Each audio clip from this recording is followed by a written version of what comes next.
Surabaya Mengaji. Yuk, dukung dakwah Surabaya Mengaji.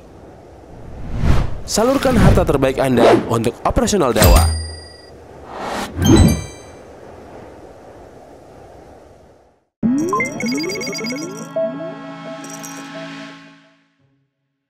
Allah, karena Allah masih memberikan taufiknya kepada kita sehingga kita bisa kembali bertemu di masjid yang mulia ini. Semoga perjalanan kita ke tempat ini menggugurkan dosa-dosa kita semua.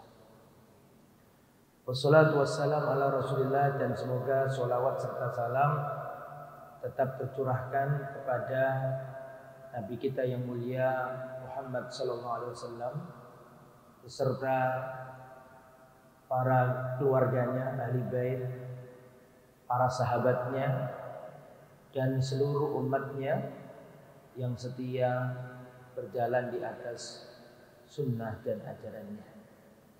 Para hadirin yang dirahmati oleh Allah Subhanahu wa taala, kita melanjutkan kajian kitab Minhaj Al-Firqatin Najiyah, jalan golongan yang selamat. Jalan golongan yang selamat. Dan pembahasan yang akan kita pelajari pada kesempatan kali ini adalah kaifa nuhibbullaha wa rasulahu. Bagaimana kita cinta Allah dan cinta Rasulullah. Bagaimana kita mencintai Allah dan bagaimana kita mencintai Rasulullah. Pertama yang perlu kita pahami bahwa tidak ada orang Islam, tidak ada yang tidak cinta Nabi, tidak cinta Allah. Semua umat Islam pasti ngaku, aku cinta Allah, aku cinta Rasul. Orang yang mengaku dirinya Islam, tidak mungkin dia, aku benci Allah, aku benci Rasul. Tidak mungkin ngomong gitu. Jadi setiap orang yang mengaku Islam, gak usah ditanya, pasti dia akan cinta Allah, cinta Rasul. Tetapi sebagaimana yang dikatakan Al-Imam Ibnu Katsir rahimahullah, kata Imam Ibnu Katsir, laisa sya'nu an tuhibba walakinna sya'na an tuhabba. Ini perkataan bagus dari Imam Ibnu Katsir. Kata beliau, yang menjadi permasalahan bukan engkau mencintai, tapi permasalahannya adalah apakah engkau dicintai. Kalau ngaku cinta Allah, ya semua ngaku cinta. Kalau ngaku cinta Rasul, ya semua ngaku cinta Rasul. Pengakuanmu itu tidak begitu penting. Yang lebih penting adalah apakah engkau dicintai.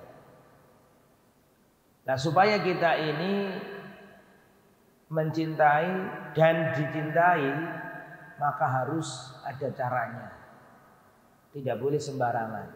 Nah, mari kita baca. Sebagaimana seorang penyair Arab berkata, kullun yadda'i waslan bilailah. Setiap orang mengaku punya hubungan spesial dengan wanita cantik yang bernama Laila. Semuanya ngaku kenal Laila. Semuanya ngaku dekat dengan Laila. Wa Laila la tuqirru lahum bidzaka. Padahal Laila tidak mengenal hubungan mereka. Padahal Laila tidak ngakoni punya hubungan dengan mereka. Maka jangan sampai cinta kita kepada Allah, cinta kita kepada Rasul hanya sebatas pengakuan. Butuh pembuktian. Ya, bagaimana kita bercinta kepada Allah, bagaimana cinta kepada Rasul. Maka dari itulah Allah turunkan surat ayat 31. Ini ayat dikatakan para ulama ayat ujian. Benar tidak kamu cinta Allah? Benar nggak kamu cinta Rasul? Makanya Allah turunkan surat Ali Imran ayat 31. Ali Imran ayat berapa? 31. Allah Subhanahu wa taala berfirman, "Qul," katakan wahai Muhammad kepada umatmu, "In kuntum tuhibbunallah," hei umatku, kalau kalian benar-benar cinta Allah, fattabi'uni, ikutilah aku. Kata siapa ini? Kata Rasul. Allah memerintahkan nabinya agar nabinya ini berkata kepada umatnya, "Qul in kuntum tuhibbunallah fattabi'uni." Katakan Muhammad kepada pengikutmu, "In kuntum tuhibbunallah," kalau kalian benar cinta Allah, fattabi'uni, ikutilah aku. Maksudnya ikutilah Rasulullah. Yuhibbukumullah, baru Allah mencintaimu. Wa yaghfir lakum dunubakum, dan Allah mengampuni dosa-dosamu. Wallahu ghafurur rahim, dan Allah Maha Pengampun lagi Maha Penyayang. Jadi surat Ali Imran ini turun karena banyak orang ngaku cinta Allah. Maka Allah turunkan ayat ini sebagai ujian.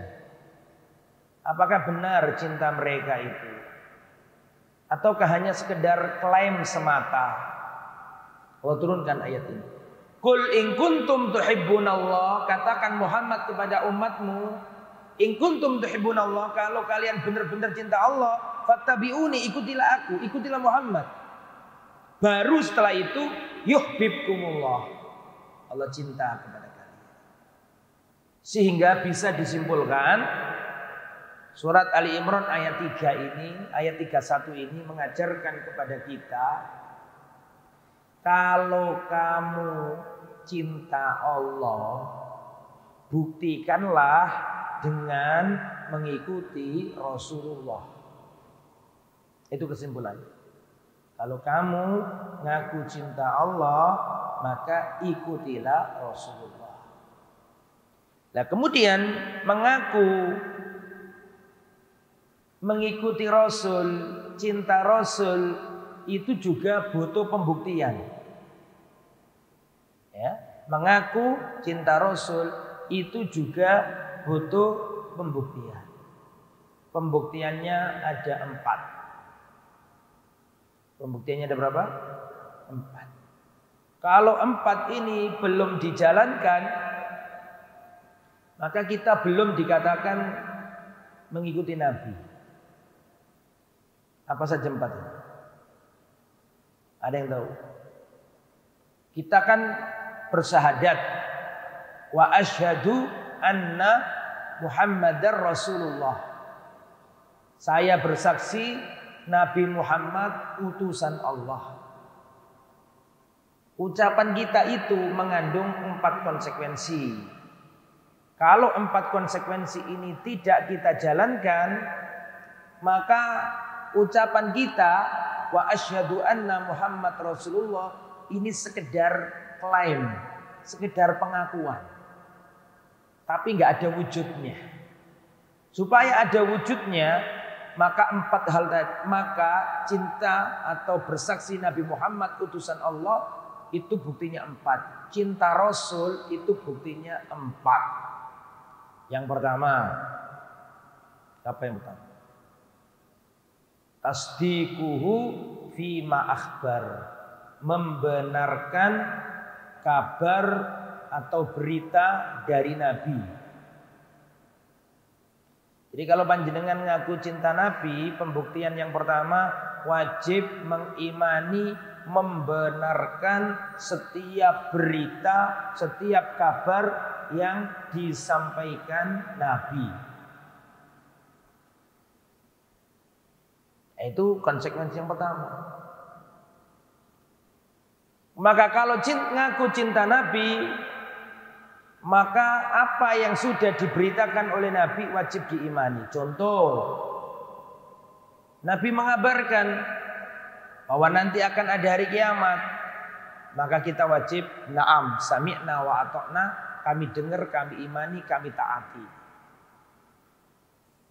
Allah mengabarkan, Rasul mengabarkan bahwa nanti ada siksa kubur, ada nikmat kubur, maka wajib kita imani. Kalau ada orang berkata kayak gini, saya ini nggak mengingkari, cuman saya sendiri belum tahu apa benar surga dan neraka itu ada. Azab kubur, nikmat kubur itu ada apa enggak? Wallahu a'lam, kita masih ragu-ragu. Maka orang ini keluar dari Islam, belum jadi umatnya Nabi.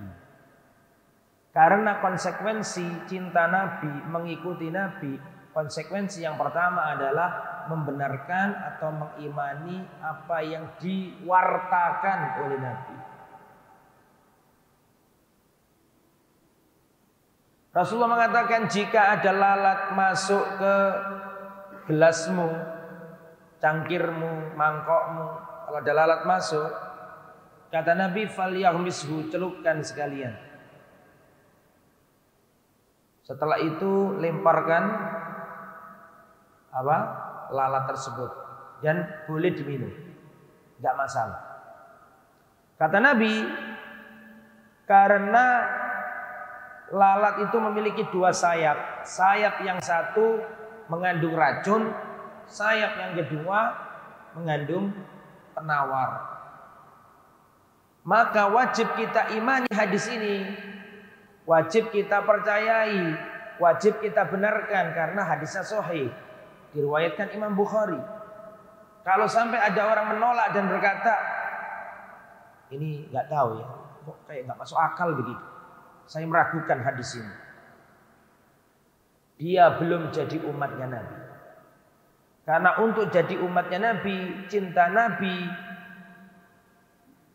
buktinya yang pertama adalah membenarkan, mempercayai, mengimani setiap berita yang disampaikan Nabi.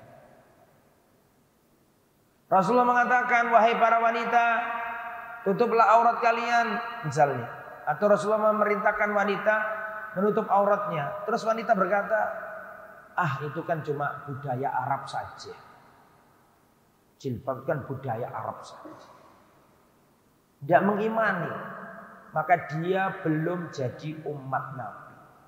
Karena untuk jadi umat Nabi itu butuh konsekuensi, butuh pembuktian kalau kamu cinta Nabi.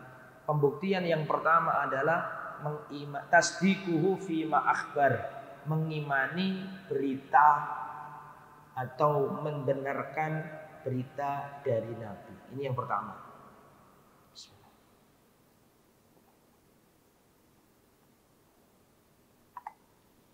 Yang kedua, ta'atuhu fima amar, imtithalu ma amar, menjalankan perintah Nabi.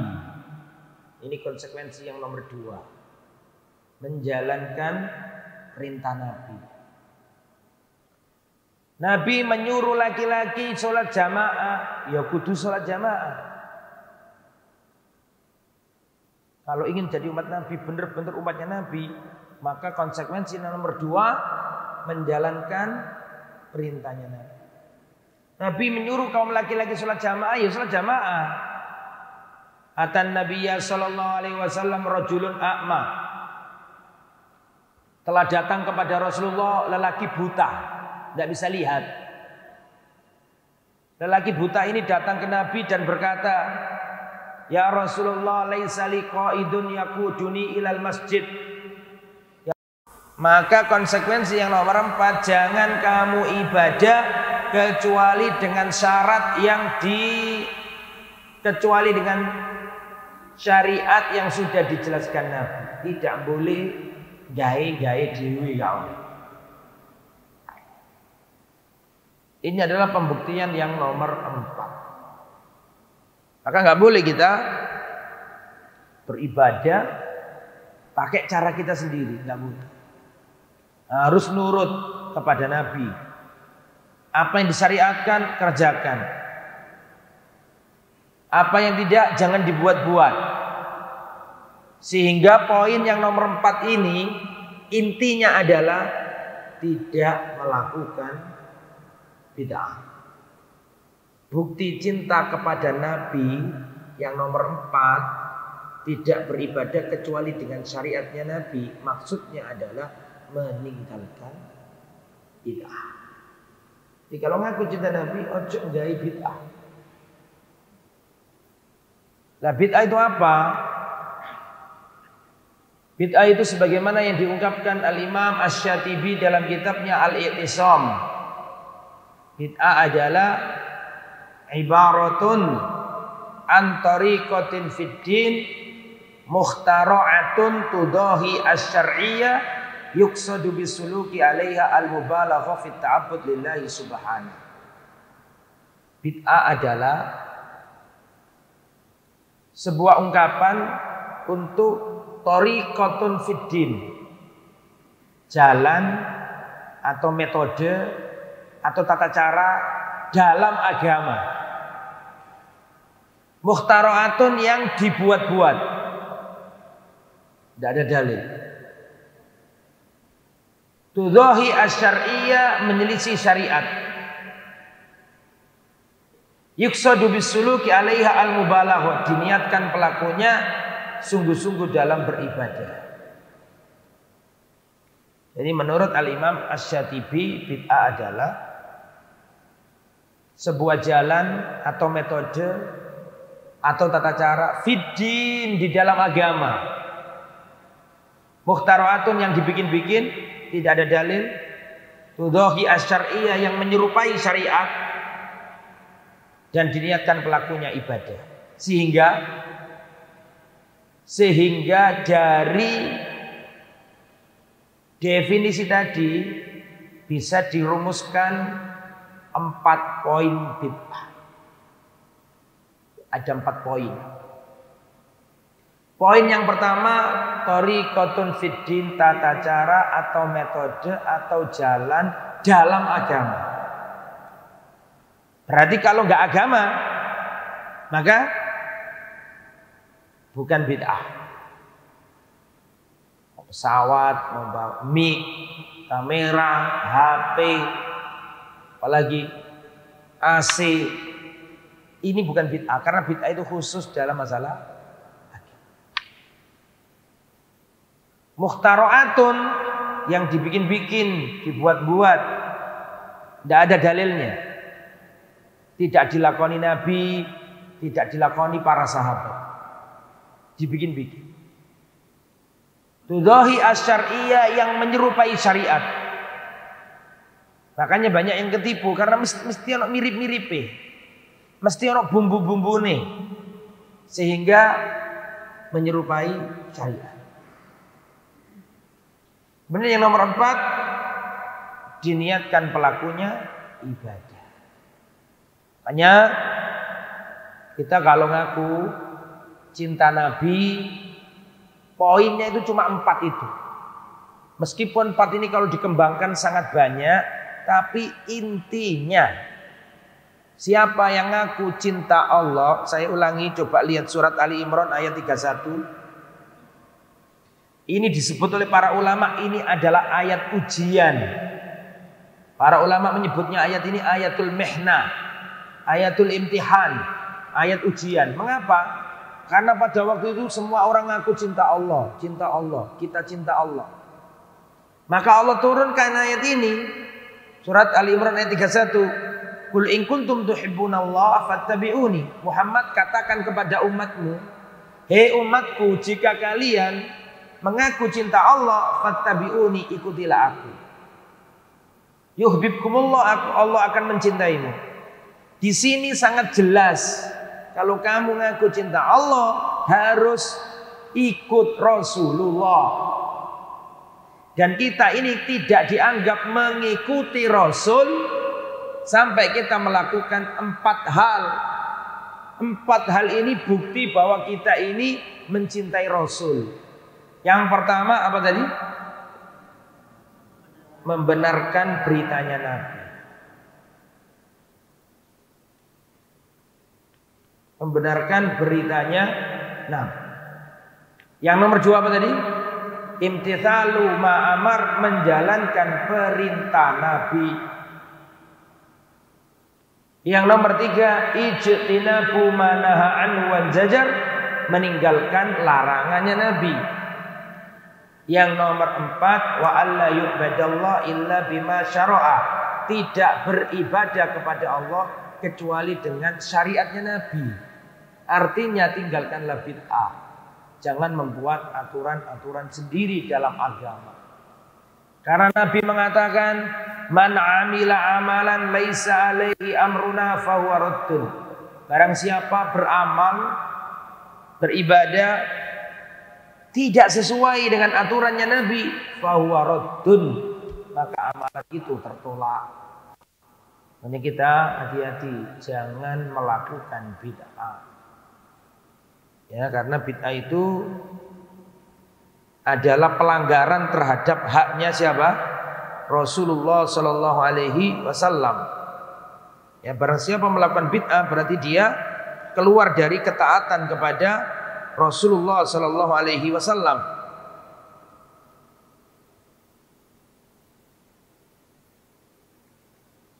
Maka jangan sampai kita melakukan hal yang disebut dengan bid'ah. Kemudian supaya ibadah kita ini mengikuti Rasulullah, dan ini sudah sering saya sampaikan, kalau nggak salah pertemuan lalu juga saya sampaikan kalau nggak salah ini. Kalau ingin ibadah kita ini mencocoki Rasulullah, perhatikan 7 hal penting. Masih ingat? Ada nggak di catatan sampean? Nggak ada. Lupa. Konsekuensi cinta Nabi: 1, membenarkan beritanya. 2, menjalankan perintahnya. 3, menjauhi larangannya. 4, tidak beribadah kecuali dengan syariatnya. Mencocoki aturannya, mencocoki tuntunannya. Lah supaya ibadah kita ini mencocoki tuntunan Nabi, disebutkan para ulama harus dihafalkan 7 poin penting. 7 poin penting ini apa saja? Yang pertama adalah, insya Allah sudah saya sampaikan ya, az-zaman, waktu. Rasulullah kalau sudah menyampaikan waktunya ibadah, pegang, jangan diganti. Kalau diganti akan salah. Contoh, orang kalau mau wukuf haji, wukuf di Arafah, saya mau tanya, wukuf di Arafah itu tanggal berapa? Tanggal 9. Kalau ada orang, wah daripada aku wukuf tanggal 9 terlalu rame, aku nggak bisa khusyuk di Arafah, aku mau wukuf tanggal 8 saja. Kira-kira diterima Allah? Tidak diterima. Kenapa nggak diterima? Karena waktumu menyelisihi waktu yang sudah dijelaskan Nabi. Waktumu menyelisihi waktu yang sudah ditentukan oleh Nabi. Jadi kalau Nabi sudah menentukan waktu, ya sudah, jangan diganti. Waktunya sholat subuh adalah terbit fajar sampai terbit matahari. Kalau ada orang tanpa udzur sholat subuh jam 7, tertolak. Kenapa? Karena waktumu sudah tidak sesuai waktunya Nabi. Ada orang nyembelih kurban sebelum berangkat sholat id, dia sembelih kurbannya, tujuannya biar pulang-pulang tinggal makan, dikerjakan pembantu. Jadi kurban enggak itu? Batal enggak kurbannya? Batal. Kenapa kok batal? Karena melanggar waktu yang sudah ditentukan Nabi. Apalagi contohnya waktu. Seorang bayar zakat fitrah setelah pulang dari sholat id. Setelah pulang dari sholat id baru bagi zakat fitrah. Ditolak apa diterima Allah? Enggak diterima sebagai zakat fitrah, diterima sebagai sedekah, tapi enggak diterima sebagai zakat fitrah. Kenapa? Karena zakat fitrah sudah ada ketentuan waktunya di akhir Ramadan sebelum sholat id. Jadi kalau Nabi sudah menentukan waktu, pegang, enggak usah diganti-ganti, tambah salah. Contoh lain, bukan contoh. Poin yang nomor 2. Poin pertama tadi apa? waktu. Yang nomor 2, al-makan, tempat. Nomor 2, tempat. Nabi kalau sudah menentukan tempat ibadah, ya sudah wajib diimani. Tidak boleh buat tempat-tempat yang tempat itu menyelisih tempatnya Nabi. Contoh, orang Ahmadiyah punya tanah suci di Kodian, India atau Pakistan sana. Ini dianggap tanah suci oleh orang Ahmadiyah. Mereka haji ke sana. Pertanyaan saya, apakah hajinya diterima Allah? Gak diterima. Kenapa gak diterima? Karena kamu menentukan tempat ini tidak dijelaskan oleh Nabi. Tempat ini menyelisihi tempat yang sudah diatur oleh Nabi. Nabi mengatakan la tusyaddur rihal illa ila thalathati masajid. Tidak boleh pergi ke sebuah tempat yang jauh, safar, menganggap tempat itu beribadah, menganggap tempat itu keramat, menganggap tempat itu barokah, nggak boleh kecuali 3 tempat saja. Masjidil Haram di Mekah, Masjid Nabawi di Madinah, dan Masjidil Aqsa di Palestina. Terus diyakini ono Masjid Tiban misalnya. Ngerti Masjid Tiban? Ngerti Masjid Tiban kan?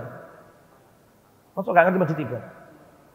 Gak harus di tempat tertentu. Masjid Tiban adalah masjid yang diyakini kono sing bangun moro-moro jenggelek ono di tengah sawah, di hutan. Nah itu dijenengi masjid apa? Iya, nggak ngerti sopo hidup di ponok. Tiban berarti kan lugur tuh langit. Terus dikeramat-keramat, no itu gak oleh. Mengkeramatkan sesuatu itu butuh dalil. Kalau ada dalil monggo, kalau dalil ojo dikeramat-keramat, no. Contoh lain, yang namanya haji itu ya cuma ada di Mekah saja atau Madinah, betul? Mekah dan sekitarnya. Kalau orang Syiah punya tanah suci yang lain, namanya apa? Tanah sucinya Syiah apa? Karbala, karbun wa balaun. Karbala meyakini tempat keramat, bahkan tanahnya Karbala dibawai itu dadekno biskuit Oreo kanggo salat ya. Jalan ndok ngarepe besok mesti akan menganggap Karbala ini tanah suci, gak diterima sama Allah. Kenapa? Karena dia menjadikan tempat suci tanpa ditentukan Nabi. Gak boleh. Ini nomor 2. Ya, kalau Nabi sudah menentukan tempat, ikuti, jangan diganti-ganti. Nomor berapa? 3. Al-jins, jenis. Rasulullah kalau sudah menentukan jenis suatu untuk ibadah, jangan diganti-ganti, tambah salah. Contoh, ibadah kurban ada 3 jenis: sapi, unta, kambing, wedhus kibas sama wedhus kacangan. 3 kan? Sapi, unta, kambing. Ya sudah, ini jangan diganti. Mau diganti kurban pakai hewan manapun batal. Kurban pakai kuda batal. Ustaz, tapi kan kuda ini harganya mahal. Meskipun mahal, nggak boleh, batal. Kenapa? Karena jenis yang kamu pakai tidak seperti jenis yang diajarkan Nabi. Paham? Kurban pakai kelinci, ayam jago, 1000 ayam jago. Masa nggak boleh? Ini 1000 loh, Ustaz, mahal loh. Meskipun mahal. Ya. Kurban pakai jerapah. Jerapahnya halal, tapi untuk dijadikan kurban nggak bisa. Kenapa? Karena jenis sudah ditentukan Nabi, maka tugas kita ngikuti Nabi, nggak boleh gawe-gawe dewe. Ini nomor pinten? Rasulullah itu ngajari kita zakat fitrah pakai makanan pokok. Ya wis ngikut. Boleh nggak pakai uang Ustaz? Di zaman Nabi sudah ada dirham. Di zaman Nabi sudah ada dinar. Tapi zakat fitrah di zaman Nabi memakai apa? Makanan pokok. Seniru, nurut saja. Nurut saja. Karena jenisnya, namanya saja zakat al-fitr. Fitr itu artinya makan. Fitr itu artinya makan. Zakatul fitri, zakat memberi makanan. Namanya saja fitr. Ya. Futur, fatur. Ya, fitr, makan artinya. Coba nggak tahu kan Indonesia itu kadang-kadang salah terjemahan zakat fitrah. Fitri diartikan apa? Suci. Waduh karo Idul Fitri, kembali suci. Itu terjemahan sakarpe dhewe ya. Aslinya Idul Fitri itu Id artinya hari raya. Fitri artinya apa? Makan, hari raya makan-makan. Cuman secara makna memang benar, nggak salah juga. Artinya kalau orang ibadahnya itu bagus, Ramadannya bagus, jadi sepuro Allah. Cuma Idul Fitri aslinya artinya bukan kembali suci. Id itu hari raya. Id. Kemudian fitr artinya makan. Makanya kalau kita berbuka kan dungane kan ya, apa dungan? Sebagian donga sing sering sampean apal sejak kecil gimana?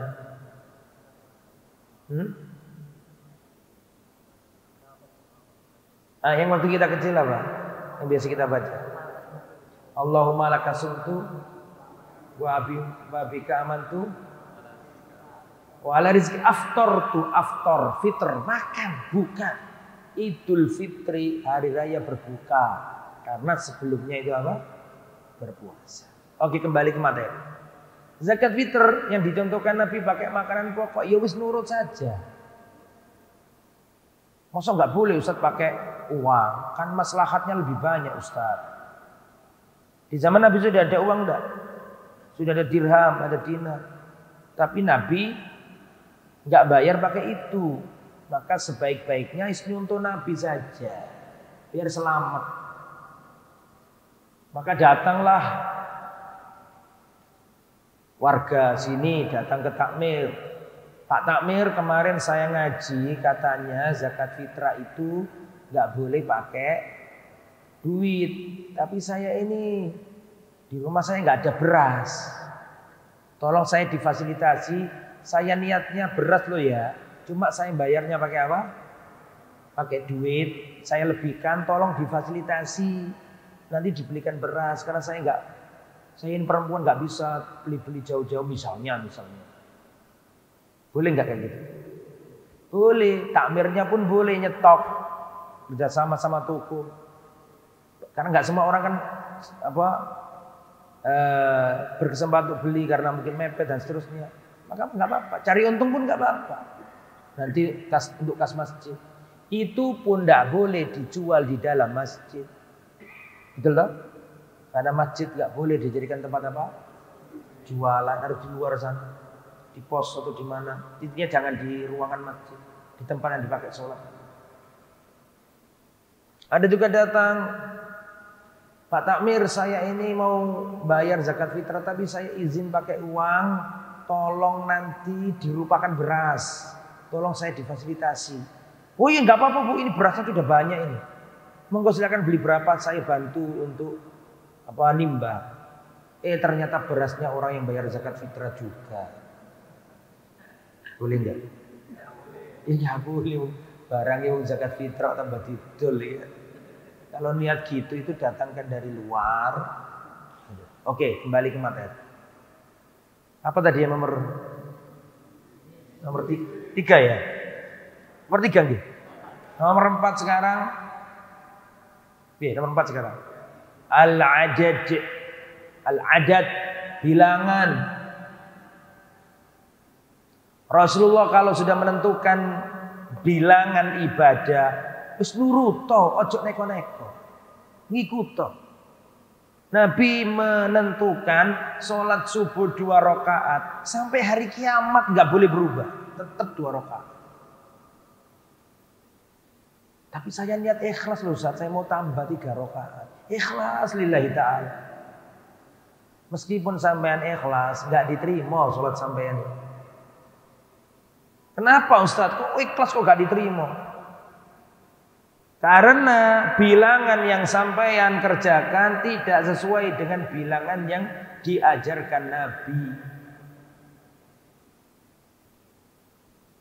Tadi itu nomor 3 berapa? Apa? Jenis ya? Jenis kelaminnya yang khutbah Jumat itu laki-laki. Kalau ada kelompok nyeleneh khutbah Jumat pakai perempuan yang dikhotib seperti yang terjadi di mana itu? Enggak usah disebut, paham kabeh. Itu pasti tertolak. Udah tertolak pasti. Udah ijma turun temurun, khotib itu kudu wong lanang. Moro-moro aliran nyeleneh khutbah Jumat wong wedok. Ini jenisnya tidak sesuai dengan jenis yang disampaikan Nabi. Tertolak. Yang nomor 4 bilangan. Iya, bilangan tadi. Rasulullah ngajari kita setelah salam, assalamualaikum warahmatullah, assalamualaikum warahmatullah, subhanallah, istighfar 3 kali, gitu. Di antara zikirnya, wiridnya, di antaranya adalah subhanallah 3 kali, alhamdulillah 3 kali, Allahu akbar 3 kali. Ditambah la ilaha illallah wahdahu la syarikalah, lahul mulku walal hamdu yuhyi wa yumiitu wa ala kulli syai'in qadir. Genap berapa? 100. Terus dimodifikasi. Saya pengen pahala saya banyak. Akhirnya subhanallah 1000 kali. Alhamdulillah 1000 kali. Allahu akbar 1000 kali. Sehingga 1000. Pertanyaan saya, bagus mana? Bener mana? 3 kali apa 1000 kali? Bener yang 3. Ustadz ini kan tapi lebih banyak Ustadz. Allah menuntut kita amal yang bagus, bukan amal yang banyak. Allah inginkan dari kita amalan yang bagus, yang benar, bukan banyak. Enggak Ustaz. Mana dalilnya Ustaz? Surat Al-Mulk ayat 2. Surat Al-Mulk ayat 2. Tabarak itu loh. Tabarakalladzi biyadihil mulku wa huwa ala kulli syai'in qadir. Perhatikan ayat yang kedua. Alladzi khalaqal mauta wal hayata liyabluwakum ayyukum ahsanu amala. Allah menciptakan kematian, Allah menciptakan kehidupan untuk menguji kalian. Siapa yang paling bagus amalannya? Bukan kok sopo sing paling akeh amalannya. Siapa yang paling banyak amalannya? Enggak. Tapi siapa yang paling bagus? Bagus itu benar. Kata para ulama, amalan dikatakan bagus kalau terpenuhi 2 syarat. Tulisan kapan amalan dikatakan bagus? Kalau terpenuhi 2 syarat. Yang pertama, ikhlas. Ada orang umroh 70 kali, tapi kalau nggak ikhlas, percuma, bukan amal soleh. Bukan amal bagus. Karena amal bagus itu syarat yang pertama apa tadi? Ikhlas. Ikhlas toh nggak cukup. Butuh yang kedua. Apa yang kedua? Ittiba, mencontoh tuntunannya Nabi. Makanya kudu bener, kudu bagus, nggak harus banyak. Tapi kudu bener, kudu bagus. Surat Al-Mulk ayat berapa tadi? Bilangan tawaf berapa? Semoga panjenengan bisa haji dan umroh semuanya. Kita semua. Amin. Orang tawaf nih 1 dimulai dari Hajar Aswadnya. 1, 2, 3, 4, 5, 6, 7. Ya wis niru Nabi 7. Ustaz saya mau 8. Enggak bisa Mas, tambah salah. Saya mau 10 Ustaz. Enggak bisa Mas, tambah salah. Logikanya Ustaz, 7 loh sapi, apalagi 10. Kata bakil Ustaz. Allah pengen bener amalanmu. Akeh nek salah, Allah enggak butuh. Kudu bener. Nah, ngoten nggih. Itu nomor berapa itu? 4. Nomor 5. Kaifiyah. Apa kaifiyah artinya? Tata cara. Allah kalau sudah menentukan kaifiyah ibadah, wis nurut, enggak usah dimodifikasi, tambah salah. Mau sholawat monggo sholawatan. Sholawat itu Islam, sholawatan itu perintah agama. Man shalla alaiya sholatan wahidatan sallallahu alaihi bi asron. Barang siapa membaca sholawat sekali kepadaku, kata Nabi, Allah balas dia 10 sholawat. Monggo. Mau tahlilan monggo. Sing penting carane sing bener. Afdhalu dzikri fa'alam annahu la ilaha illallah. Seutama-utama zikir, sebagus-bagusnya zikir, seutama-utamanya zikir la ilaha illallah. Bagaimana caranya? Niru carane Nabi. Nabi ya carane. Surat Al-A'raf ayat 200. Berapa itu? Dalam? Pinter? 5. Iya, 25 apa 4 ya? 25. Wazkur, berzikirlah. Zikir itu kayak gimana? Umum, tahlil boleh, tasbih boleh, tahmid boleh, zikir kabeh oleh. Wazkur, berzikirlah. Bagaimana caranya? Wazkur, berzikirlah Rabbaka, kepada Tuhanmu. Bagaimana caranya? Fi nafsika, dalam dirimu. Ojo rame-rame mbek musik-musik. Diri. Fi nafsika, dalam dirimu. Tadarruan, dengan khusyuk, merendahkan diri. Wa khifatan, dan cemas, takut. Wa dunal jahri minal qauli, dan tidak boleh mengeraskan suara. Sing ngomong sinten iki? Allah. Surat apa? Al-A'raf ayat pinten? Sami'na wa ata'na. Wa dunal jahri, dan tidak mengeraskan suara. Sampeyan mau zikir, mau salat, mau tahlil, monggo. Sing diresapi sing apik, la ilaha illallah. La ilaha illallah. Gak usah rame-rame, gak usah musik-musik, gak usah joget-joget. Tambah salah. Ini nomor berapa ini? 5. Tata cara. Nabi kalau sudah menentukan tata cara ibadah, nuruto, ojo dimodifikasi. Sampai hari kiamat tawaf itu muterin ini, Pak. Berlawanan dengan arah jarum jam. Terus orang wong tawaf seperti jarum jam. Muter, tabrakan. Bahaya. Itu nggih. Nomor pinten enggak? Nomor 6, al-miqdar, ukuran. Nabi kalau sudah menentukan ukuran ibadah, nuruto, cekelen, atau diganti-ganti, tambah salah. Contoh masalah warisan. Lizzakari mislu hazzil unsayain. Anak lanang iku 2 kalinya anak perempuan. Betul apa enggak? Ya wis nurut to, aja diganti-ganti. Diganti tambah salah. Kecuali hibah. Hibah boleh. Anak A dikai apa? Sawah, anak B dikai sawah, anak C dikai sawah, padha kabeh enggak masalah. Itu bukan waris, hibah. Tapi nek hibah, pemindahan kepemilikan saat durunge mati. Paham gak? Bisa dipahami? Nek sak marine mati dudu hibah. Apa jenenge? Waris.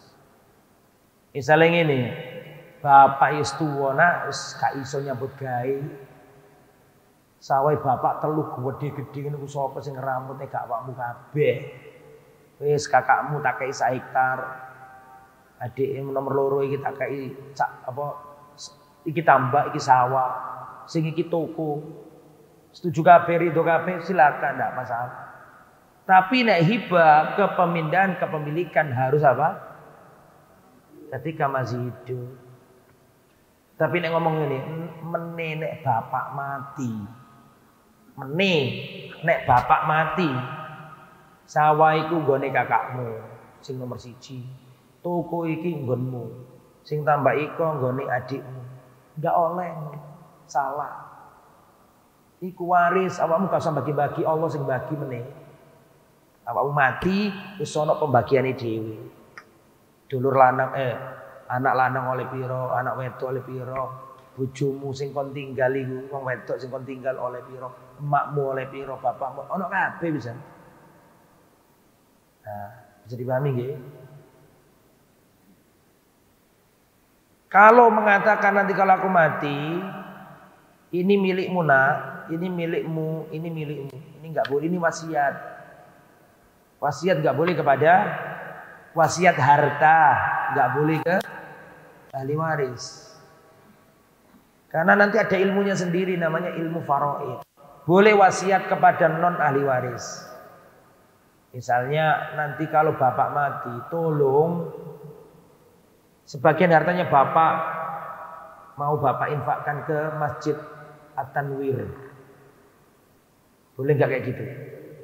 Boleh, tapi nggak boleh lebih dari 1/3. Itu paham nggih? 1/3 nggak boleh. Padha mbek anak tiri, bukan. Padha mbek anak angkat, anak asuh, nggak boleh ngangkat anak dalam Islam. Anak asuh, kecil diasuh, dikei warisan gak oleh. Gak sopo-sopo nek dikei warisan. Boleh tapi wasiat. Itu pun gak boleh lebih dari 1/3. Lah, ini wong lanang mati meninggalkan istri. Kalau si laki-laki ini punya anak itu gak mesti dengan istri ini. Ya bisa istri ini, bisa istri sebelumnya atau istri yang lain. Pokoknya yang penting wong lanang mati duwe anak. Anak itu umum, ya bisa jadi anak sama istri yang sekarang. Bisa dipahami ya? Bisa dengan istri yang dulu atau yang cerai. Yang penting duwe anak wong lanang iki. Maka wong wedok dapat 1/8. Istrinya dapat 1/8. Tapi kalau wong lanang mati enggak duwe anak keturunan, enggak duwe anak, maka wong wedok istrinya maksud saya mendapat dalam 1/4. Kalau ada anak 1/8, kalau nggak ada anak 1/4. Wong wedok mati, bojone lanang oleh 1/2 harta, separuh harta. Kapan? Kalau si perempuan ini nggak punya anak. Bisa dipahami? Tapi kalau wanita ini mati punya anak, maka suaminya dapat 1/4. Anaknya perempuan ini nggak mesti harus dengan si laki-laki ini. Bisa jadi dia sudah menikah sebelumnya punya anak. Bisa dipahami? Ngono kuwi sono aturane kabeh, gak oleh digawe-gawe dhewe, tambah salah. Iku jenenge ilmu waris. Ya. Nah, ini nomor pinten iki? Nah, contoh lagi ukuran. Orang iku nek sugih dikongkon zakat. Orang itu kalau kaya disuruh zakat. Kapan dia itu disuruh zakat? Kalau hartanya mencapai nisab. Kan gitu gitu. Nisabnya harta itu berapa? Kapan seseorang dikatakan kaya dalam Islam?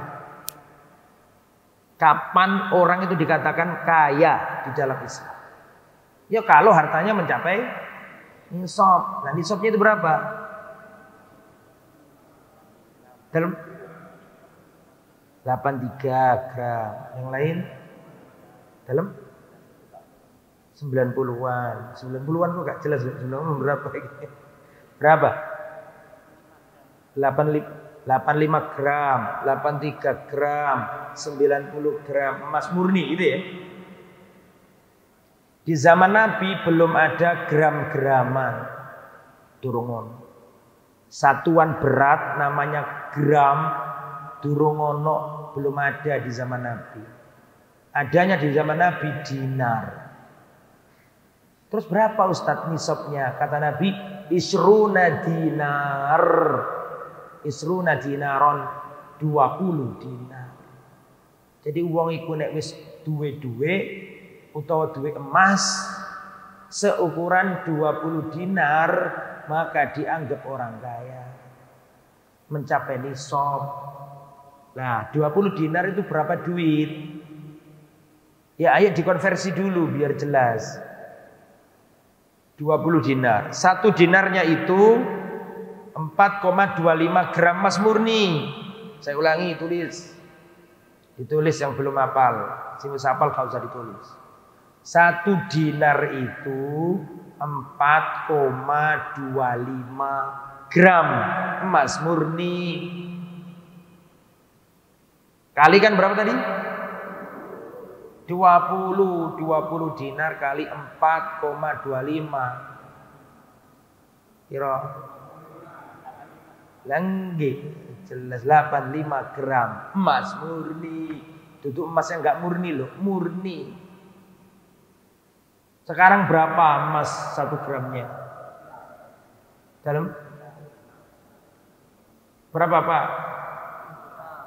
Aku gak sepiro percaya karo bapak-bapak nek urusan emas ya. Ibu-ibu sing luwih paham. Ibu-ibu senengane emas, Mas Bagio, Mas Bambang, Mas Gunawan. Jika ngantuk Pak, awan-awan iki.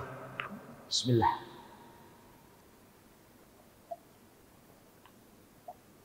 Kurang lebih 1 juta ya. Fluktuatif, kadang naik, kadang turun. Terus anggaplah untuk memudahkan kita, anggaplah misalnya per hari ini misalnya, anggaplah 1 juta. Berarti berapa gram? Iya, berarti 1 juta kali 85. Berarti 85 juta. Dengan asumsi 1 gramnya berapa? Berarti kalau misalnya perhatikan saya. Saya misalnya sekarang, contoh. Saya ini misalnya punya uang 30 juta per hari ini misalnya. Sampai di sopa apa enggak? Kan dereng ya? Belum ya. Ternyata nanti setelah sholat duhur saya dapat rezeki. Nah, umumlah mungkin saya bisnis atau apa. Intinya dapat tambahan rekening masuk ke ATM saya. Uang 60 juta. Nanti setelah duhur misalnya. Berarti apa? Berarti berapa itu? 90 juta. Per hari ini sudah nyampe ini apa enggak? Sudah toh? Dengan asumsi tadi itu 85 tadi. Maka saya langsung datang ke kalender, saya lingkari harinya itu. Bisa dipahami. Apakah ketika 90 langsung saya bayar? Enggak. Cuma itu satu syarat mencapai nisab. Ada syarat yang kedua, ditunggu 1 tahun. Karena Islam itu enggak mau mendolimi. Islam itu tidak hanya memperhatikan haknya orang miskin, haknya orang kaya juga diperhatikan. Dikasih kesempatan bisnis 1 tahun. Nanti kalau 1 tahun berikutnya kan sudah dilingkari tadi. Betul? Ini kalender apa? Masehi apa Hijriyah? Hijriyah, ojo Masehi. Hijriyah dilingkari.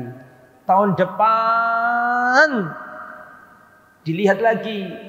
Kalau anggaplah sekarang ini tanggal berapa ya? 9 Rabiul Awal. Saya kasih lingkaran nih. Berarti tanggal 8 Rabiul Awal tahun depan saya total lagi uang saya ini. Namanya hidup kan ada resiko, betul? Betul apa enggak? Ada melahirkan, ada kecelakaan, ada biaya kesehatan, ada pendidikan anak, ada macam-macam. Ternyata susut. Per tanggal 8 Rabiul Awal tahun depan dilihat ternyata hartanya menjadi 40 juta. Bayar zakat enggak? Bayar zakat enggak? Enggak. Atau sebaliknya tahun depan per tanggal 8 Rabiul Awal tahun depan dilihat ternyata uangnya berlipat jadi 200 juta.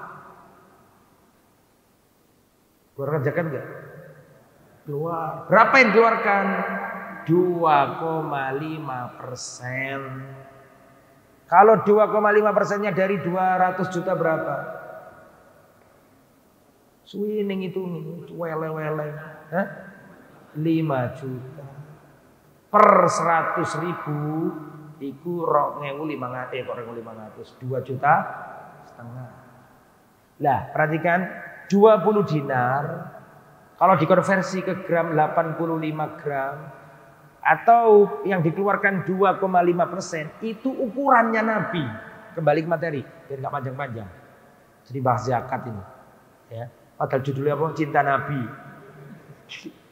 Ya iya, maksudnya zakatnya kudu mengikuti carane Nabi. Itu salah satu cara cinta Nabi, itu mengikuti cara zakatnya. Kembali ke materi. Berarti di situ ukuran 20 dinar dikonversi menjadi 85 gram emas. Kalau udah 1 tahun, ya 1 tahun ini juga termasuk ukurannya Nabi. Kan gitu ya.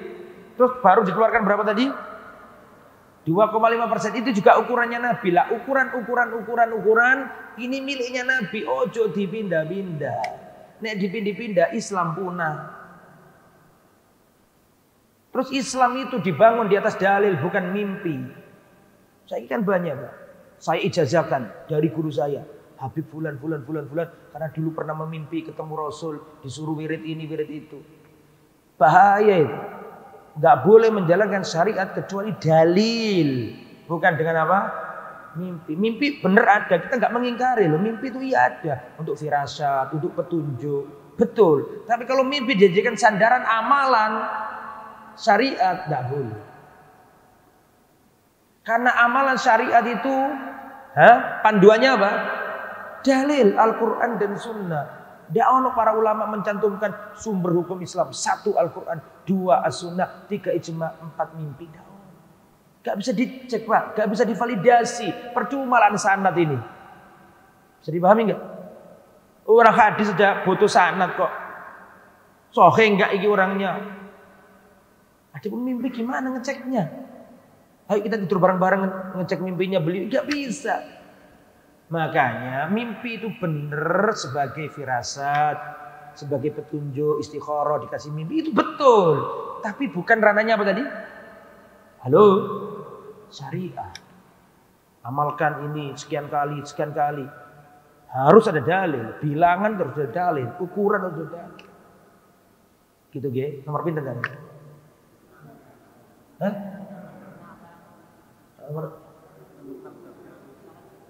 Sekarang 7.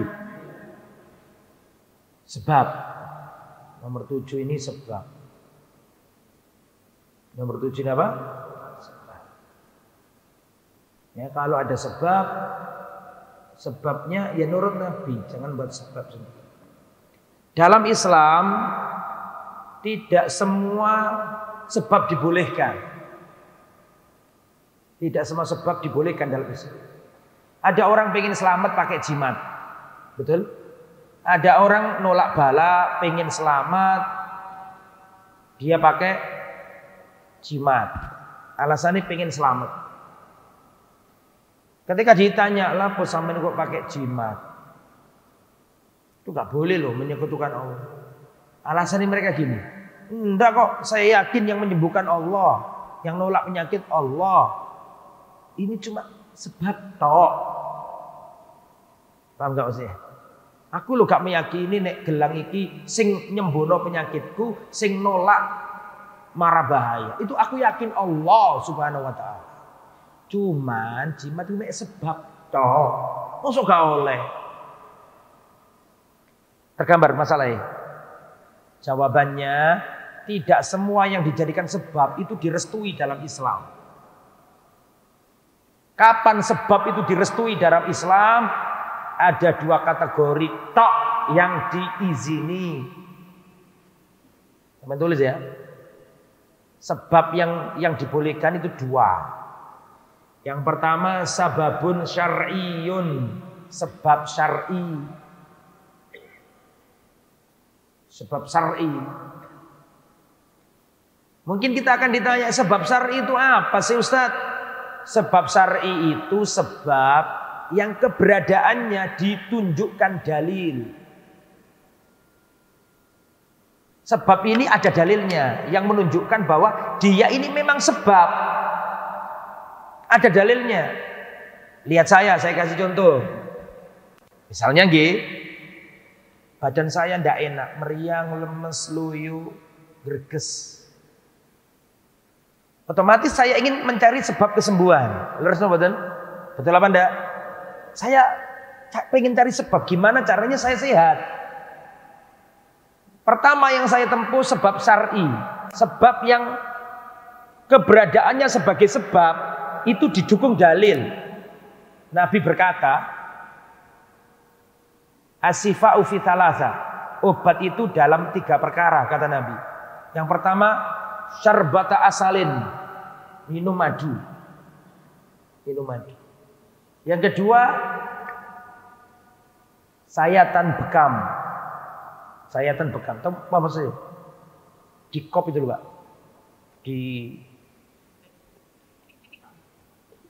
Terus di sayat, akhir darah yang nggak perlu itu keluar. Itu kata Nabi. Yang ketiga, kai. Kai itu pengobatan tradisional Arab. Kalau ada orang kena apa gitu di kakinya, maka ambil besi, dipanaskan sampai panas, terus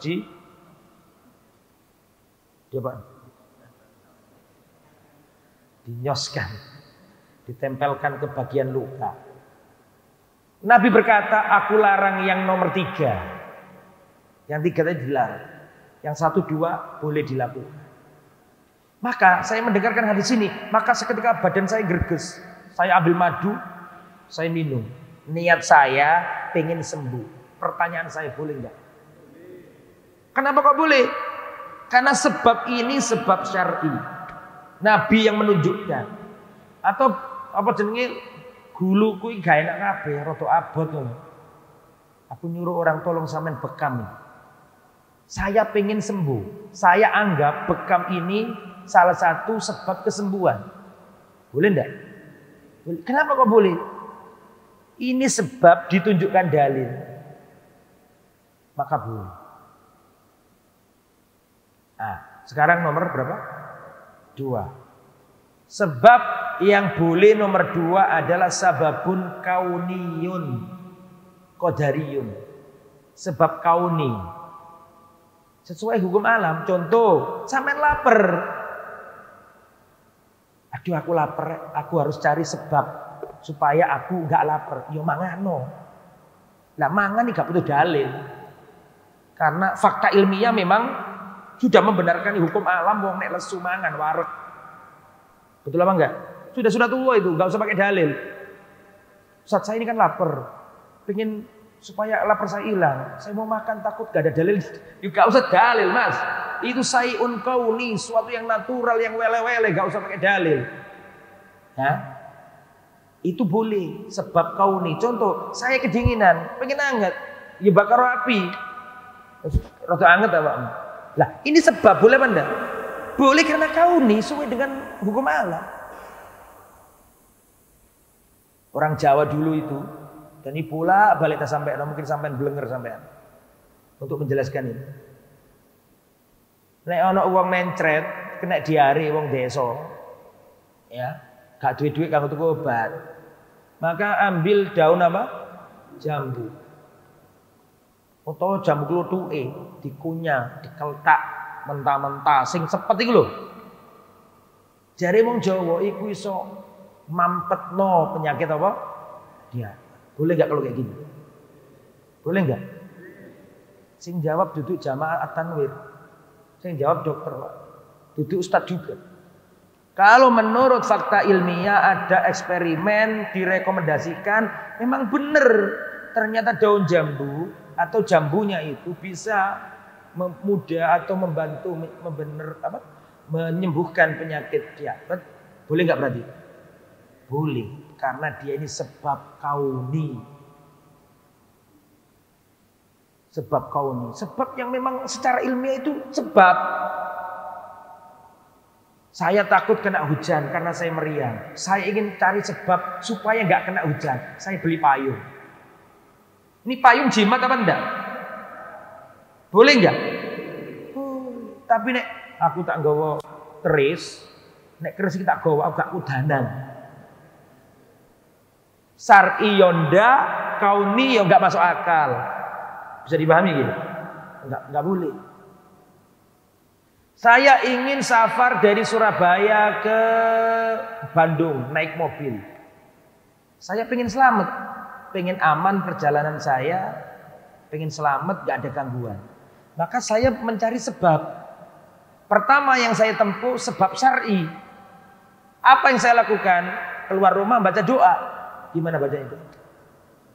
Bismillahirrahmanirrahim. La haula wala quwata illa billah. Siapa yang baca doa ini kata Nabi, Bismillahirrahmanirrahim. La haula wala quwata illa billah. Kata Nabi, siapa yang baca doa ini akan dikatakan kepadanya 4 hal. Pertama, hudita. Kamu diberi petunjuk. Gak kesasar. Diberi basiro oleh Allah, oh ini bener, ini salah. Jalannya lempeng, gak gampang dibelok-belokno setan. Lu saya itu Pak melihat Pak di berita Pak, itu ada orang safar Pak, bangun-bangun itu mobilnya di tengah kuburan. Padahal itu kuburannya itu ada apa? Ada pagernya. Masuk akal. Tapi terjadi. Ada bis kadang-kadang di tengah hutan. Betul apa enggak ini? Loh, sampai ragu-ragu itu. Ada Pak, karena setan bisa membuat kayak gitu. Makanya butuh baca doa Bismillahirrahmanirrahim. La haula wala quwata illa billah. Dikatakan kepada orang yang berdoa, hudita, kamu dapat petunjuk. Gak gampang dibelok-belok, no, barang gak kena. Akan ditunjukkan Allah jalan yang cepat agar macetnya gak ada. Itu jangan diremehkan doa itu.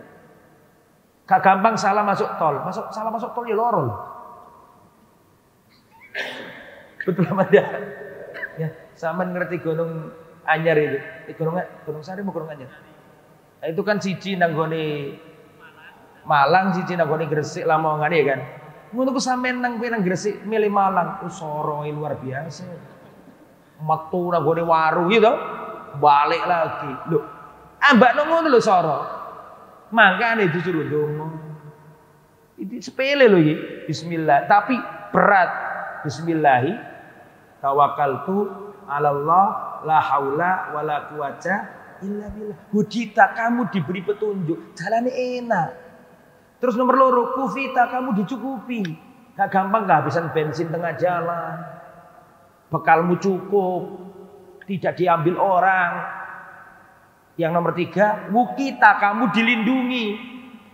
Terhindar dari begal, terhindar dari perampok, hewan berbisa, hewan buas, kalajengking, ular, nyingkir semua. Yang nomor 3, watanaha anhu setan, dan setan akan menyingkir dari ini. Nah, kalau saya mau berangkat, pengen selamat, terus saya amalkan sebab ini, boleh enggak? Tolong dijawab. Kenapa kok boleh? Sebab apa namanya tadi? Sebab syar'i. Sebab syar'i, saya supaya lebih kuat, saya tempuh sebab yang nomor 2. Sebab apa tadi? Kauni, ban saya cek dulu. Ini sudah tipis, tak suruh ganti. Sebelum berangkat saya pakai apa? Sebelum berjalan pakai sabuk pengaman, rimnya saya lihati semuanya. Itu juga sebab, tapi sebab yang nomor 2. Sebab apa? Kauni. Wis loro tok sing diajarno Nabi. Mosok loro tok, iya. Nabi sebelum perang Uhud, Nabi pakai baju besi rangkep berapa? Halo. Nabi sebelum perang Uhud pakai baju besi, Pak, rangkep berapa? Rangkep 2. Loh, baju besi siji lho wis abot. Nabi rangkep loro. Itu nunjukkan Nabi itu ngajari kita, selain sebab syar'i, kita juga disuruh mencari sebab betul apa enggak? Ya, ada Umar bin Khattab nih, lihat orang menambatkan untanya. Itu gak dicancang dulu dah. Tawakal kepada Allah. Dimarahi semuanya. Itu bukan tawakal. Itu cancang dulu. Itu sebab kauni namanya. Bisa dipahami ya? Nah itu. Nah, jadi itu sebab yang diatur Nabi. Jangan cari-cari sebab-sebab lain. Ya, pengen sehat, maka pakai sebab A, sebab B. Kalau sebab A saya jogging, lari pagi, boleh enggak? Boleh. Itu sebab kauni. Tapi pakai jimat, pakai benda-benda yang secara syar'i jelas enggak mungkin, secara kauni yo enggak nyambung. Itu kan? Maka tidak boleh. Wes berarti genap berapa? 7. Betul loh? Saya ulangi kerangka kajian kita ini. Enggak kerasa 1 jam lebih. 1 jam setengah. Perhatikan. Saya ulangi. Judul kita tadi bagaimana kita mencintai Allah. Yang punya pertanyaan dipersiapkan. Judul kita kan bagaimana mencintai Allah dan mencintai Rasul. Dulu itu ceritanya banyak orang mengaku cinta Allah. Maka Allah turunkan ayat dari langit menguji mereka. Bener nggak cintanya kepada Allah? Surat apa itu? Ya sing teko terlambat juga ero. Tapi sing dari awal ero. Apa tadi yang pertama? Berapa? Masya Allah, songkok sampai Nabi. Ali Imran berapa nak? Ayat 31. Luar biasa. Apa tadi bunyinya? Masya Allah. Kul in kuntum tuhibbunallaha fattabi'uni. Kul katakan Muhammad kepada umatmu, in kuntum tuhibbunallaha, hei umatku, kalau kalian cinta aku, kalau kalian cinta Allah, fattabi'uni, ikutilah aku. Berarti siapa yang mengaku cinta Allah, konsekuensinya adalah mengikuti Rasul. Cinta Allah tapi urusannya Nabi nggak diikuti, bukan cinta Allah. Makanya para ulama menjelaskan ini ayat ujian. Ayat ini diberi nama ayat ujian. Ali Imran ayat 31. Ujian bagi orang yang mengklaim cinta Allah. Maka diuji, apa ujiannya? Kalau kamu benar cinta Allah, ikutilah Rasul. Kan gitu tadi kerangkanya. Nah, bagaimana cara kita mengikuti Rasul? Bagaimana cara kita mencintai Rasul? Butuh 4 pembuktian. Apa saja 4 pembuktian? Karena kita kan berikrar wa asyhadu anna Muhammad Rasulullah. Saya bersaksi Nabi Muhammad utusan Allah. Ucapan kita ini sekedar klaim kalau nggak ada pembuktiannya. Dan pembuktiannya ada berapa? 4. Yang pertama, tasdiquhu fi ma akhbar, membenarkan beritanya Nabi, enggak boleh nolak. Ma asfala minal ka'baini minal izari fa finnar, apa saja yang di bawah mata kaki berupa pakaian atau apa, tempatnya di neraka. Hadisnya sahih. Aneh hadis ini. Berusaha dipikir-pikir. Atau hadis tentang lalat ini. Atau hadis tentang ini enggak masuk akal. Nabi Isra Mi'raj, masa menungso itu iso nembus langit? Gak percaya. Ente belum jadi umatnya Nabi. Karena syarat yang pertama jadi umatnya Nabi, wajib iman dengan apa yang sudah dikabarkan oleh Nabi, gak oleh nolak. Sami'na wa ta'na. Makanya Abu Bakar nih, ketika Nabi Muhammad menyampaikan berita Isra Mi'raj, orang kafir Quraisy seneng. Ketika Nabi menyampaikan bahwa tadi malam Isra Mi'raj, orang kafir senang. Kenapa senang? Tambah ketok gendengi Muhammad ini sallallahu alaihi wasallam. Menurut mereka, senang mereka. Tambahnya nene Muhammad ini. Menurut mereka ya, sallallahu alaihi wasallam. Mereka datang ke Abu Bakar. Wahai Abu Bakar, lihat nih sahabatmu Muhammad sallallahu alaihi wasallam. Dia mengklaim mengaku dirinya ke Sidratul Muntaha. Dia malam hari pergi dari Mekah ke Baitul Maqdis Palestina. Setelah itu naik ke Sidratul Muntaha. Apa kita percaya sama temanmu yang kayak gini ini? Apa kata Abu Bakar? Wallahi kalau benar yang mengucapkan itu Muhammad, bahkan lebih dari itu pun aku iman kepadanya. Makanya diberi gelar Abu Bakar As-Siddiq yang membenarkan. Yang membenarkan, benar-benar ngimani apa yang diberitakan Nabi. Rasulullah tuh pernah di Medina dapat wahyu dari langit bahwa ada surat rahasia membocorkan keadaan Madinah ke kafir Quraisy.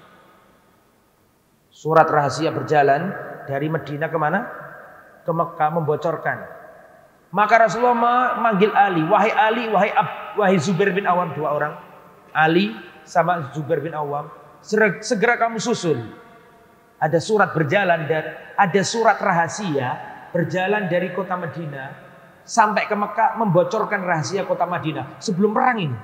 Kan bahaya. Spionase, pengkhianatan, mata-mata. Surat itu berjalan. Segera berangkat, kamu nanti akan menemui seorang wanita. Ciri-cirinya seperti ini. Dia membawa surat. Dikejar sama sahabat sampai kesusul di sebuah jalan. Apa kata para sahabat ini? Mana surat itu? Wanita ini berkata, surat apa? Saya nggak tahu apa-apa. Maka sahabat ini mengatakan, segera kau serahkan surat itu atau kami telanjangi engkau. Karena nggak mungkin Rasulullah berdusta. Nggak bisa, ngelak. Dikasihkan surat itu. Dulu para sahabat meyakini apa yang sudah disampaikan oleh Rasul Sallallahu Alaihi Wasallam. Coba bayangkan ya. Pada waktu itu para sahabat tertindas, dilempari batu, diusir, diintimidasi, dipersekusi. Dalam kondisi seperti itu Rasulullah menjelaskan nanti kita akan menaklukkan Romawi dan Persia. Itu kalau orang nggak punya iman, ngapain saya percaya sama orang kayak gini? Bisa dipahami ya? Gini Pak ya, zaman itu tidak ada kekuatan besar di dunia ini melebihi Romawi di barat dan Persia di timur. Betul? Tapi Nabi dalam kondisi lemah, berdarah-darah, para sahabat diseret-seret, diintimidasi, dipersekusi. Itu Nabi sudah ngasih harapan kepada mereka, sabarlah, bahwa nanti akan kita taklukkan Romawi dan Persia. Sahabat iman semua. Makanya segala rintangan terasa ringan. Ini konsekuensi pertama kalau ngaku umatnya Nabi. Apa tadi? Ini rangkuman Pak sebelum kita selesaikan. Pertama, membenarkan apa tadi? Beritanya Nabi. Yang nomor dua apa tadi? Mentaati atau menjalankan perintahnya. Nah, yang nomor tiga, meninggalkan larangan Nabi. Yang paling sulit nomor empat, tidak beribadah kepada Allah kecuali dengan syariat Nabi. Gak boleh buat aturan dewe. Man amila amalan laisa alaihi amruna fahuwa raddun. Barang siapa beramal tidak sesuai tuntunan Nabi, tertolak. Supaya ibadah kita sesuai Nabi, ada 7 poin tadi. Sudah sama tulis. Poin pertama, waktu. Poin kedua, tempat. Kalau waktunya sudah ditentukan Nabi, jangan diganti. Kalau tempatnya ditentukan Nabi, jangan diganti. Bilangan. Terus jenis, ukuran, tata cara, dan kalau kerangkanya sudah seperti itu, insya Allah kita akan mencintai Nabi dan kita pun akan dicintai oleh Nabi Muhammad SAW. Kurang lebih 1,5 jam, kurang lebih ya, kurang dikit, 1,5 jam. Sekarang gantian, monggo kalau ada hal yang perlu didiskusikan, perlu ditanyakan, saya persilakan.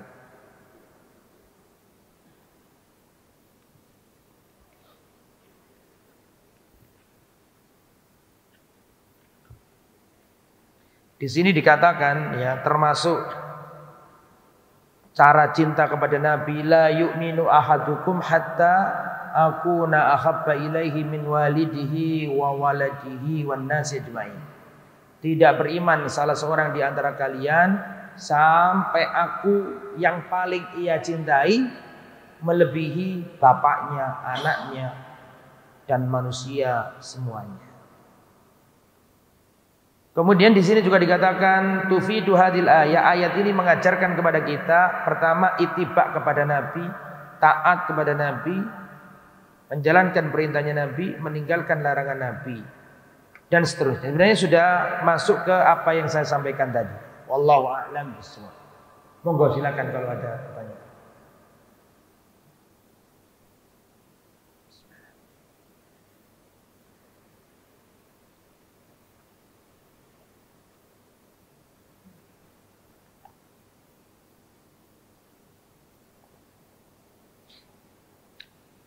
Tidak ada pertanyaan? Alhamdulillah, terus pinter kabeh berarti ya. Kalau tidak ada pertanyaan, saya rasa cukup sampai di sini. Kecuali kalau ada pertanyaan, monggo. Besok kita akan membahas apa? Sholawat ya, betul. Fadlus sholat ala nabi, bagaimana bersolawat kepada nabi? Apa saja keutamaan sholawat? Bagaimana sholawat yang benar? Kapan sholawat itu dibaca? Itu insya Allah kita terangkan pada kesempatan yang akan datang. Kemudian as-sholawatul mubtadi'ah atau al-mubtada'ah, sholawat-sholawat yang tidak dicontohkan Nabi, sholawat-sholawat bid'ah. Itu apa saja? Ini juga yang nanti akan menjadi bahasan kita semua. Sholat nariyah itu bagaimana hukumnya? Boleh apa enggak dibaca? Wallahu a'lam bishawab. Kalau nggak ada pertanyaan, kita cukupkan sampai di sini. Terima kasih banyak. Saya ucapkan jazakumullah khairan katsiran. Semoga Allah mengistiqomahkan kita semuanya, dan semoga Allah meluaskan rezeki kita, menenteramkan rumah tangga kita, menajamkan pikiran kita, menyehatkan jasmani kita, dan yang lebih penting semoga Allah SWT senantiasa memberikan hidayah dan taufiknya kepada kita semuanya. Kita tutup dengan bacaan kafaratul majlis. Subhanakallahumma wa bihamdika asyhadu an la ilaha illa anta astaghfiruka wa atubu ilaik. Wassallallahu ala nabiyyina Muhammad wa ala alihi wa sahbihi ajma'in. Wa akhiru da'wana alhamdulillahi rabbil alamin. Wassalamu alaikum warahmatullahi wabarakatuh.